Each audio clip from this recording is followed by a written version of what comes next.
కోటి రూపాయలతో పాకల బీచ్లో పార్క్ ఏర్పాటు చేస్తామని, పర్యాటక ప్రాంతంగా ఈ ప్రాంతాన్ని అభివృద్ధి చేస్తామని రాష్ట్ర సాంఘిక సంక్షేమ శాఖ మంత్రి డాక్టర్ డోలా శ్రీ బాల వీరాంజనేయ స్వామి అన్నారు.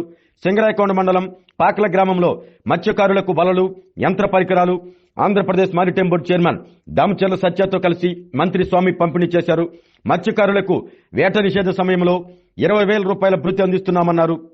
మత్స్యకారులకు వలలు, యంత్రాలు సబ్సిడీకి ఇస్తున్నట్లు తెలిపారు. మత్స్యకారులకు కూటమి ప్రభుత్వం ఎల్లప్పుడూ అండగా ఉంటుందని హామీ ఇచ్చారు. వైసీపీ ప్రభుత్వం సబ్సిడీని తగ్గించిందని, మరలా కూటమి ప్రభుత్వం దృష్టికి తీసుకువెళ్లి సబ్సిడీని పెంచేలా చేస్తామంటూ చెప్పారు. నేడు లబ్ధిదారులకు బోటు, మోటారు, నెట్ యూనిట్లు మొత్తం 21,19,000 రూపాయల వరకు సబ్సిడీ ఇస్తున్నట్టు తెలిపారు. ఈ నెల 14, 15వ తేదీల్లో పాకల బీచ్ లో అంగరంగ వైభవంగా బీచ్ ఫెస్టివల్ నిర్వహిస్తున్నట్లు Andhra Pradesh maritime board chairman Damacharla Satya తెలిపారు. మత్స్యకారులకు అన్ని వేళలా అండగా ఉన్న ప్రభుత్వం తెలుగుదేశం ప్రభుత్వం అన్నారు. ఈ కార్యక్రమంలో మండల స్థాయి అధికారులు పాల్గొన్నారు.